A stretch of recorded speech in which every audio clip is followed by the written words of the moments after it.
What was the first really cool cheat code or gaming rumor that you heard about, tried, and then discovered that it actually worked? For me, it was finding out that Luigi was playable in New Super Mario Bros. DS in one of those old cheat code books that I completely forgot existed. You could always find a few of these at the Scholastic Book Fair back in elementary school, and everyone always seemed to gravitate towards them for the fact that it was an official source of information, while the kids on the playground were definitely not. For as many real secrets in video games that have been uncovered, there are also a large amount that weren't true, and I've talked about a lot of them on the channel before. But today I'd like to go a little deeper and check out some lesser known ones, as well as some general rumors too, with the first topic being one that is so laughable looking back.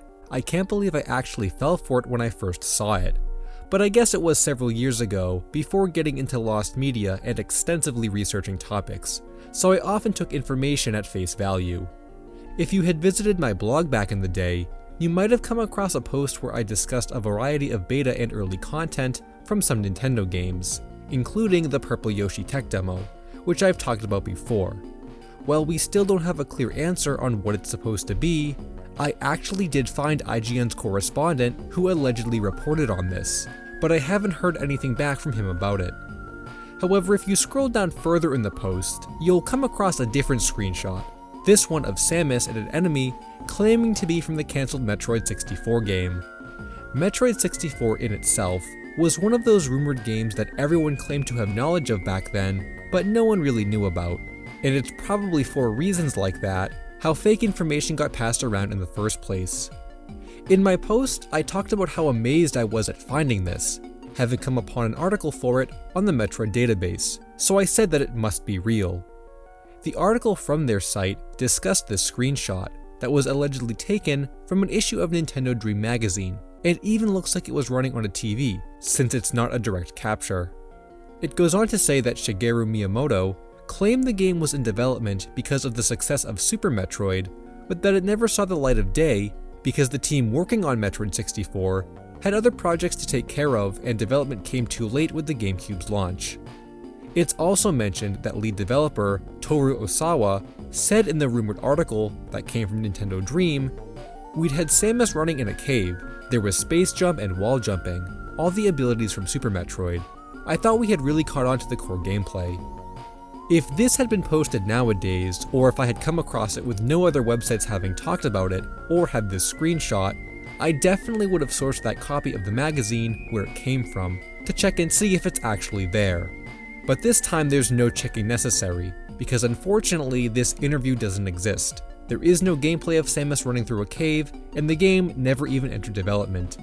What we're looking at in this post is an April Fool's Day joke that was posted to the Metroid database, and something that I didn't realize for years after first having come across it.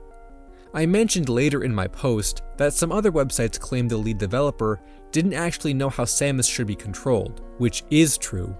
Yoshio Sakamoto has been interviewed and stated before that he couldn't figure out a good way to move Samus around in a Nintendo 64 game, and that it was too early for him to make 3D Metroid games at the time.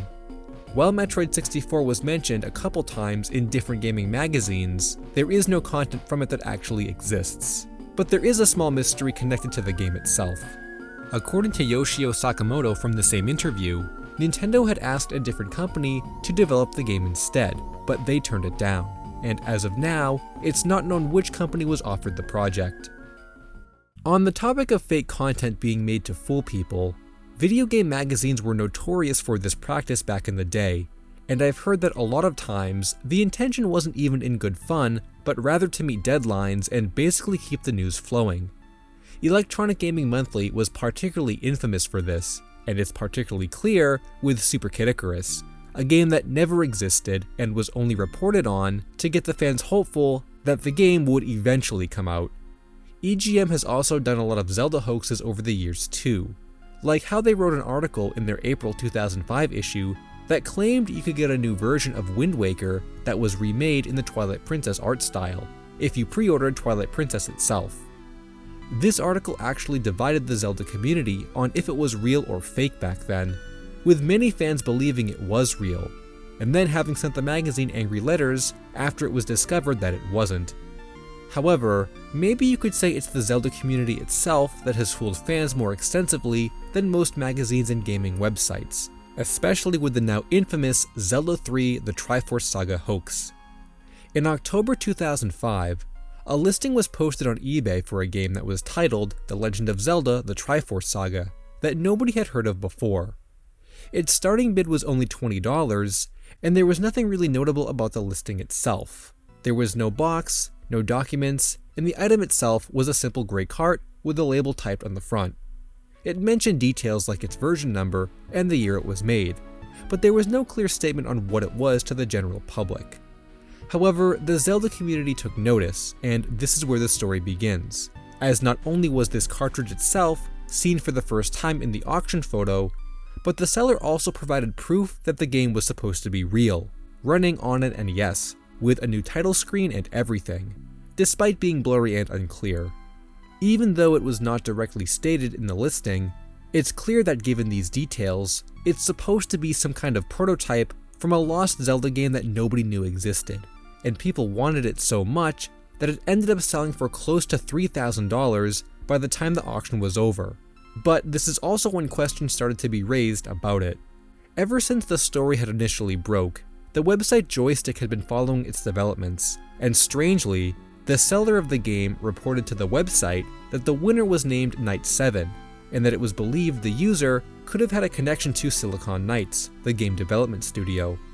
Silicon Knights wasn't happy to hear their name had been brought up in discussion of the game's sale, so the CEO of the company contacted Joystick, clarifying that nobody bought the game, or was using their name for a purchase, stating, "With respect to the person using the name Knight 7, we are currently investigating whether anyone using that web name is employed by Silicon Knights. Regardless, however, I can confirm right now that no such person was ever authorized by me or anyone else with authority at Silicon Knights to make such a purchase, in the company name or otherwise." However, the results of this investigation were never made public, though it wouldn't be a surprise to hear that there was no actual connection, and the community itself eventually concluded that the game was likely fake. NES prototype cartridges could not be played on standard consoles, which is what was being used for the photo in the listing, and also that the real Zelda 3 was only ever in development for the Super Famicom, becoming a link to the past. Unfortunately, there was never any follow-up as to who the buyer was or what happened to the card itself, but looking back on this now, it seems like it could have been a coordinated stunt. Nowadays, this sort of thing would not have gained as much attention as it did back in 2005. It likely would be dismissed as fake right at the start, with how blurry those photos are. Though surprisingly, other Zelda 3 hoaxes have appeared since then, but none of those have been real either. The next topic is from one of my favorite Nintendo series, Star Fox, which really doesn't get a lot of attention nowadays, and the rumors that have existed for the series are pretty scarce too. In one of my older videos, I mentioned that I had believed there were more unlockables in the 2-player versus mode in Assault, and then we ended up getting Dinosaur Planet dumped a couple years ago. But one of the least remembered Star Fox games has a few interesting details connected to it. At the Winter Consumer Electronics Show in 1995, a new Star Fox game was shown off for the Virtual Boy, but it ended up being cancelled and never released. Fans often consider Red Alarm, a game very similar to Star Fox's gameplay style, to be the reason for its cancellation, as well as the fact that the Virtual Boy was a failure. However, we do have some content from the game, including one video and a few screenshots. And you'd believe that these would be the only visuals to ever exist from the game, because it wasn't even playable and more of a video demonstration. But it seems like the interest in Star Fox Virtual Boy largely exists in Europe, with two weird rumors about it having originated from there. Firstly, with a screenshot that has been passed around pretty heavily, claiming to be from the game, showing an Arwing and Andross doing battle. It's pretty clear by looking at this that it's fake, with the angle being wrong and the graphics being too advanced for the Virtual Boy, but there is a possibility that this could have been a mock-up made by a gaming magazine similar to Metroid 2 DX just to hype up the title. It's certainly a very strange image to have been made, and it's not known where this even originated from. Though the second and more interesting detail comes from a French blog post that details the history of the series and also uses this same image. In the description of this game, a claim is made out of nowhere that the prototype of Star Fox Virtual Boy was for sale online with a price of 3,500 euros, which is about 4,000 US dollars.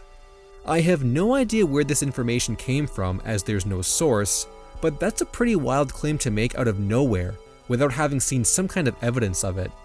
Was someone else trying to fool people into believing they had a prototype, used this fake image, and the blog reposted it after being fooled? It's also mentioned that the game was playable at E3, which is not true either, so it's not clear where the source for any of this came from. Though these wouldn't be the last times someone tried to make up fake content from the game, as a story made the rounds in 2017 that someone had come across new box art and screenshots for it, which ended up being debunked too. When it comes to rumors and hoaxes from the Sonic the Hedgehog series, there surprisingly isn't as many as you'd expect, especially from the older games. I've recollected before about how there were some fake codes that were reposted from website to website, claiming that a secret fifth team was unlockable in Sonic Heroes, as well as there being a 3D Marble Zone stage similar to 3D Green Hill Zone from Sonic Adventure 2. But for the most part, there isn't anything too large or believable, with possibly one exception that dates all the way back to 1994 and to a gaming magazine from the UK. This was Sega Magazine UK, and in it, an article was published that claimed there was a secret in Sonic 3 and Knuckles, and not just a secret, but an entire character that nobody had seen before. This page discusses a character named Rankles the Otter, who is pictured to the right of the text, looking pretty similar to Knuckles in appearance, but being colored all green. What's even more interesting are his shoes, which are supposed to be oversized, sparkly ankles, and where the character gets his name from. The article goes on to describe that nobody who has played Sonic 3 and Knuckles has seen that character, and that the magazine is holding a contest to see who can find him first, claiming that he's somewhere in the cart, with a reward of £1 million to the first person who finds him. Now you might be thinking in this day and age that Rankles looks very similar to official artwork of Knuckles from the Sonic 3 box art, and that the spikes on his ankles look like they've been taken from his dreadlocks and pasted on any which way. And you'd be right. This wasn't even an April Fool's Day joke, but just a joke article that the team had a bit of fun with. And if you read further down in the article, it's even stated that Rankles was made up by Tom Guise, and that if you see him, call Alcoholics Anonymous because you're starting to see things. The real contest was to photograph the true ending of the game with all Chaos Emeralds, and you'd win a 32X by doing so. However, if you were a kid who saw this back in the day and wanted to win £1 million, then maybe you didn't read the whole article and only saw the headline, making you want to win the prize. There have been claims online that despite the article stating it was fake, many readers didn't look at the closer details and attempted to find Rankles in the game anyway, with one effort being particularly more dedicated than the rest. A few issues later, an update to the search for Rankles was posted, which not only mentioned that many readers didn't believe the magazine made him up in the first place, but it also showed a green Knuckles standing in the game. This is the result of a glitch that requires entering debug mode, going to Marble Garden, then Launch Base, which changes the color appearance of the sprite and creates a green Knuckles. Despite the best efforts of this reader to claim the £1 million prize, the magazine wouldn't give it to them because this is not Rankles as they claim. He doesn't have the sparkly ankles and only counts as a green colored Knuckles. You definitely have to give this player some credit though for coming up with a creative solution to try and win the contest, and even to this day, Rankles still lives on as a joke within the Sonic community. There's something kind of funny about coming across fake cheats nowadays that exist separately from game hoaxes, because this is the kind of rumor you would have heard on the playground or searched for online that turned out to be completely wrong. I've had my fair share of these from back in the day, like there being more Mario Kart Double Dash cups, and being able to get character chow without external peripherals in Sonic, but there were a couple that I came across recently that really made me feel like I was a kid doing something wrong in the game that prevented me from unlocking what I was supposed to. The first one of these is in Soul Calibur of all games, which was released on the Dreamcast and is one of my favorite 3D fighting games. I played the second one as a kid and revisited it not too long ago, but there's something about the original that feels more refined and enjoyable to play. When I imported a Japanese Dreamcast, this was one of the games that I got for it, and played it so much that I decided I could 100% it. This includes getting all the characters, stages, artwork, and title screens. I ended up doing all of that, and checked a few guides to make sure I didn't miss anything, but apparently I did, and it was a feature I didn't even know could be accessed at all. In the game, there are character bios that have a lot of text in them that I can't read because I can't read Japanese, and there is no language option to change that in the game. However, I found this cheat on a website called CheatCC, and it says that in the Japanese version of the game, by performing a series of button combinations, then resetting the game, the menus will change to English when you go back to the profile select screen. And I can confidently say that I could not get this code to work.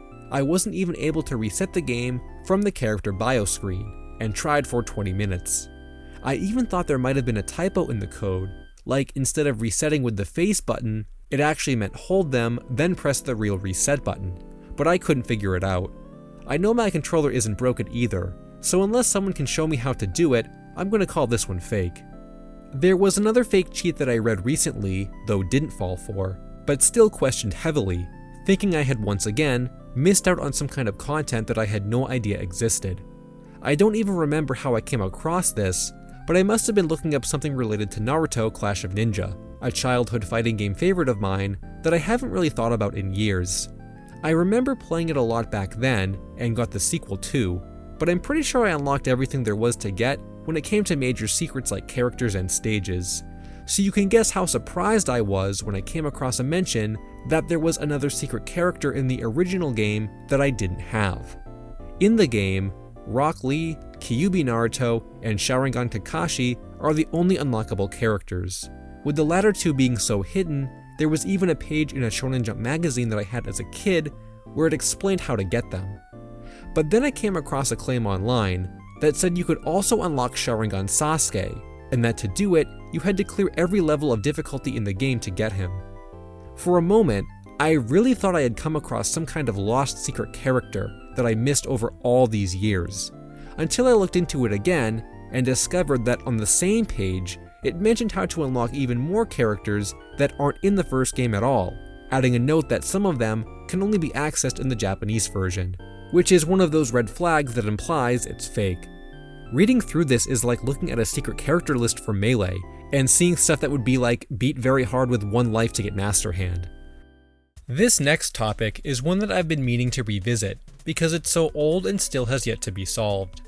It doesn't quite fit the concept of fake rumors, so it's more of an unsolved mystery that could end up being false, despite what the claims say. This is none other than the famous search for Totakas Song, a topic as old as the Game Boy title X from 1992. For those unaware, Totakas Song refers to a melody that composer Kazumi Totaka hides in the games he composes the music for. For years, fans have dedicated search efforts to finding every location of the song in all of the games Totaka has composed for, and there is already a long list of games where it's been found.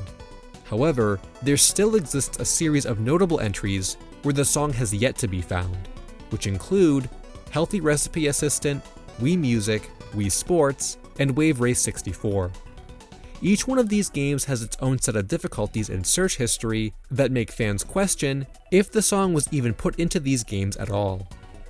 Healthy Recipe Assistant is one of the less desired games to look through, mostly because it's not really a game and is more of an app for making food.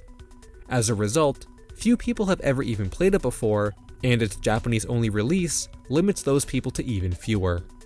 It's believed that with more active searching, this one could easily be found, but nobody has really spent the time to look through the game yet. The next game in question is Wii Music, for the fact that you'd think a game about music would make the song easy to find, but that hasn't been the case. The belief here is that since he worked as the game's director and not composer, it breaks the rule of which games he hides the song in, and as a result, would have omitted the inclusion of the song. It's unfortunate that there's no way to prove or disprove that idea, so the search for this one continues. And then there are the two big ones, Wii Sports and Wave Race 64. Wii Sports is maybe the bigger puzzle, for the fact that so many people have played Wii Sports before, it's hard to believe that nobody came across the song yet. Many years ago, it was believed that the sound of the tennis rackets hitting the ball would produce sounds in the pitches of the notes from Totakas Song, but this was heavily debated and later debunked. One of my music friends, Jack's Cheese, has also speculated that Totakas Song was actually hidden within the main theme of Wii Sports all along, but you have to isolate the notes and play them in order to hear it, so it's not known if this is really the intended location or another false lead. And finally is Wave Race 64, whose search has been going on for the longest, and it's the oldest game still on the list where the song has yet to be found. I talked with a user named FryGuy64 about this topic years ago, and he's been on the search for it for as long as he can remember. He said he's searched through every square inch of the game and come up empty-handed, leading to a possibility that the song isn't in the game at all, as a result of Totaka simply running out of time to put it in there. However, the most accepted theory, if the song is in the game, is that it can only be activated by performing a certain task, which allows for the notes to be played in a specific order. One of the more common examples of this would be if the song was hidden in the seagull chirp. Activating it would change the pitch of that specific sound effect as each note is played from the seagull. It's for this reason it's believed that the song cannot be accessed by dumping the game's sound files and looking through them. That's already been tried. It could also be the reason why nobody has found it yet, because nobody has activated that specific method intended to play the song from. There are also a few rumors that speculate the song might have been hidden in F1 Race and Tetris and Dr. Mario, for the fact that Totaka worked on them in some way. However, he was not the main composer, which again strays from the general rule. He also composed the music for the Wii menu and its default channels, so some people think the song could be in there as well. But this also breaks the rule of composing for games. It's been said that putting his song inside of the menu of the console wouldn't really be in the spirit of the Easter egg, so it's likely not in there either, but nothing has been disproven. Totakas Song is still mostly a mystery for the games where it hasn't been found yet, and only rumors of where it could be have fueled the drive people have to find it. It's been many years since I've heard of anyone looking into the mystery that extensively, so if you're interested in helping the search, this is one rumor that you can help change into being real. The final topic we're going to look at here is one that is possibly the most forgotten rumor and hoax in all of gaming, despite how the rumor itself was supposed to change the game industry forever. I'm not even sure how I first came across this topic, but it's quite old, dating all the way back to the early 2000s era of gaming, from before the time of social media and information being verified quickly was really around. Maybe it's for that reason why the rumor got so large in the first place. But if you were a Nintendo fan online back in late 2002, then chances are you heard about the Nintendo Megaton rumor. The story, that was first reported in an issue of Japanese magazine V-Jump, claimed that Nintendo was going to make a huge announcement in December, and the result would, quote, make GameCubes fly off the shelves. As expected, the internet and forums went off the deep end when it came to trying to discuss what Nintendo was planning, with a lot of speculation that it was going to be some huge new Zelda game, or remaking all the NES Mario games for GameCube. Within all the discussion about what it could possibly be, there was even more fuel that added to the hype when Insider reported that an image appeared online towards the end of November, which was believed to show the outcome of the Megaton rumor. It was a picture of 3 pixelated objects, with text that said, "The Nintendo Difference" underneath. It was believed that these were characters, one was Sonic, one was Mega Man, and the other was Mario, with the conclusion being that Nintendo was going to buy Sega and Capcom, a rumor itself that had been going on for quite a while at that point. A few other ideas included that a Dragon Quest-style Pokemon RPG was in the works, or that new hardware would already be announced. Eventually, in December 2002, 2 months after V-Jump first broke the rumor, Nintendo of Europe made a statement and called the rumor absolute rubbish, which was also the sentiment Nintendo of America shared about it as well. If you read through more of those old forum posts, you'll find people mentioning that. Still, some fans felt like Nintendo was just saying that on purpose to cover it up, so it could be a bigger surprise. And while the internet continued their speculation on the legitimacy of the rumor, it would eventually be solved in January 2003, when V-Jump magazine themselves reported again that the Megaton rumor was nothing more than a joke. Insider mentioned in their coverage of it that V-Jump's Megaton announcement was in reference to a Naruto game that was being announced for the GameCube, which, in V-Jump's opinion, would make GameCubes fly off shelves. Even though this instance is a little bit different from US gaming magazines deliberately making up game news to reach deadlines, it definitely exists in the same way as that, and deliberately exaggerates information to readers just so they'll be more interested in what V-Jump had to say. I'm not sure what the Naruto game was specifically, but given when it was reported, Clash of Ninja released in 2003, so it was probably that one, which is kind of a funny coincidence since I already mentioned the game in this video. What's even more interesting about the Megaton rumor is when you search for it nowadays, you can find a bunch of old forum sites where people discussed it that aren't so relevant anymore when it comes to gaming discussion, so it really reached quite a large audience back then. I guess the story to be learned here is don't believe everything you hear online or read in a video game magazine. Hey guys, I hope you enjoyed the video. Be sure to check out some of my other Lost Media videos. Thanks for watching, and until next time, Finn.